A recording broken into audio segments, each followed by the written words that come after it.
Hello and welcome to Dave Makes Stuff. Going for a video with a difference this week because we've passed our first milestone of 100 subscribers. Yep, we're still tiny, but you gotta start somewhere. And I figured we'd have a giveaway to celebrate. So in this video I'm going to be making a work light so I can get better footage, although the work light might resemble what, out of an abundance of caution, we shall refer to as a light sword. So a quick overview before we get going, just so we don't get lost. The emitter shroud is the front end, the body is the middle bit, and we'll call the bit at the back end the pommel. And here's all the stuff we're going to use to make it. So here at one end we've got a drive shaft nut, next to it there's a chunk of scaffolding bar and a piece of heavy steel tube. Besides that we've got a Volkswagen drive shaft and then a big old chunk of Land Rover. We'll start by cutting ourselves a chunk of bar to make the body with and getting it onto the lathe, and then we can get the boring bar in there, bore it out until it's the right size to fit the pommel into it. Scaffolding bar is great for making absolutely everything, so we'll use some of that for the emitter shroud here. Once it's been faced off and the surface has been turned off it, we can start putting some grooves in with various different inserts just to give it some visual interest. Here again we're putting a chamfer on the front end to make it look more finished. At this point I decided that for vital artistic reasons it would look a lot better a bit shorter, so turn it round, chop it off with the angle grinder and then true it up again. Here I've set my lathe's compound slide at a 30-degree angle so I can machine a chamfer onto the end, and then here it's time to get the whole thing into the forge jaw and whiz it round so we can get ready to put some bolt holes in it. Some quick spot faces around the bolt holes and then we can get the drill in. These are 5mm holes, even though I'm going to be using M6 fittings. The reason for that is 5mm is the tapping size, and this way I can drill the holes in this and then I can transfer them accurately into the body, and then I'll open these out to a 6mm clearance hole later. Right, angle grinder time. You can see that the emitter shroud has the sort of angled front end on it, so having done all the turning, time to break out the grinder and lop chunks off it, carefully. Really didn't fancy doing all the turning twice. Here I've deliberately assembled everything back to front so I can use the body as a jig for welding the drive shaft nut to the emitter shroud. Aligning all this properly ensures that when we fit an LED strip light to it, that's properly aligned too. No wonkiness. Really liking the heat discoloration on the emitter shroud, which was of course planned. Now we can transfer the rest of the holes into the body, but alignment's still really important, so I'm riveting it together as I go, and then afterwards drilling the rivets back out again. Now that all my holes match up in the body and the emitter shroud, I can open out the emitter shroud holes to 6mm so that they're a clearance, and I'll thread the holes in the body later so I can bolt into them. Quickly cutting back to the hyper-realistic CGI image, time to give the pommel some attention. First we're going to put a double-stepped chamfer into the back end of the body to make the transition from the body to the pommel a little bit smoother, less blocky. I'd say the heatsink fins on our Land Rover derived pommel are just a bit on the long side, so here I'm reducing the diameter of some of those fins just along part of its length so that it sits deeper within the body. I'm being a bit cautious because I'm really not good at putting material on a lathe.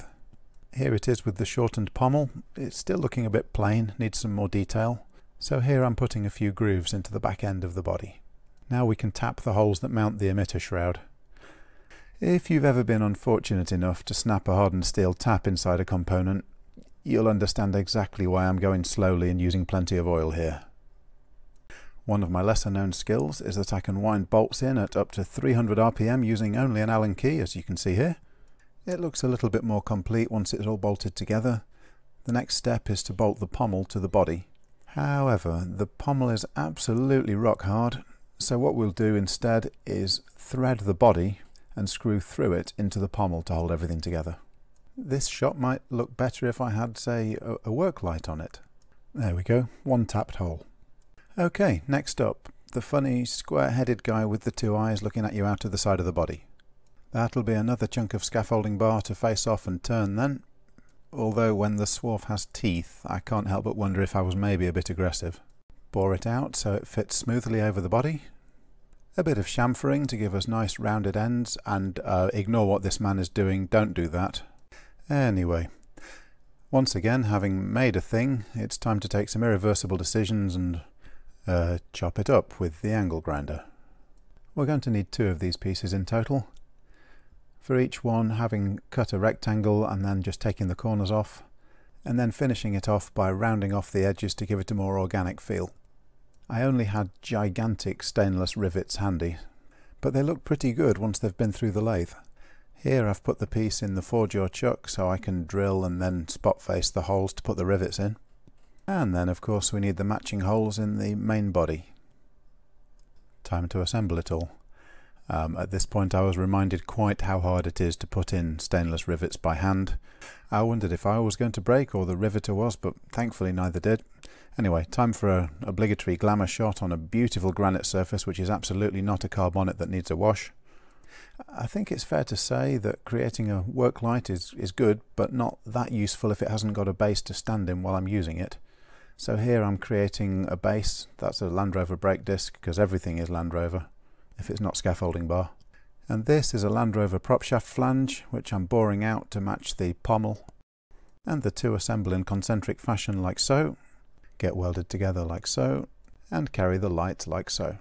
And behold a masterpiece with an LED strip light balanced on it. The light's going to need some modifying, so we'll pull the internals out of it. But before we actually get into wiring it, we've got a couple more features here.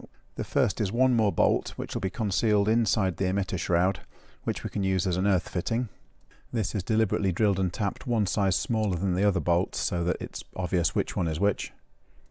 Now, seeing as we've used a drive shaft nut at the business end of the handle, it's only natural that we use the rest of the drive shaft for something. In this case, we're going to use it to attach the light. I promise I don't just run this channel because I like angle grinders. I do actually make stuff sometimes as well. But yeah, mostly angle grinder. Well, except just here, look. This needs to fulfill a couple of functions. So the first thing we need is a drilled hole all the way through that we can take the power cables for the light through. And then the outside is getting turned down so that we can push fit the transparent bit of the LED strip light over it. Plugging this adapter into the strip light means that I needed to make a little bit more internal length, so I decided to shorten the LED strip a bit. And here's the maths that says that's a really bad idea. I've tried to make this image work on many levels. The important bit is in the bottom right. Anyway, for reasons I won't trouble you with, I think we get away with it. Once we've soldered some longer leads onto the LED strip, we can assemble the lamp and attach it to the emitter shroud. Some more soldering to hook everything up to the mains. Hope you like my high-tech workspace, by the way. And then we get to play with the heat gun to put some heat shrink on the wires. I'm not sure. Is heat shrinking things fun, or do I need to get out more?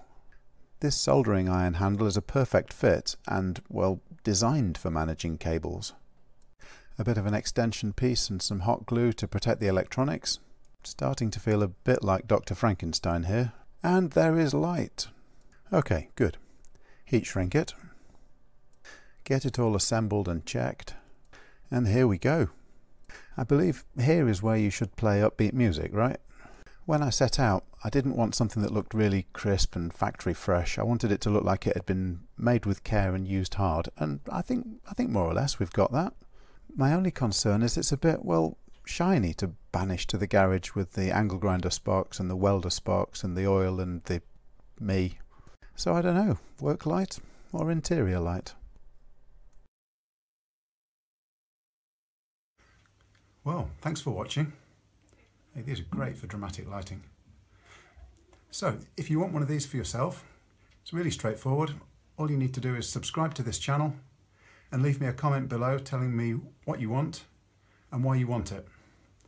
It doesn't have to be one of these. Admittedly, if you ask for a fully functional battle station, I'm probably not going to be able to do that. That being said, I'm going to pick one comment at the end of May, one comment out of the first 200, and hey, let's really push the boat out. If we get to 500 comments on this video, I'll pick a third one. So thanks very much for watching, and may the 9th be with you.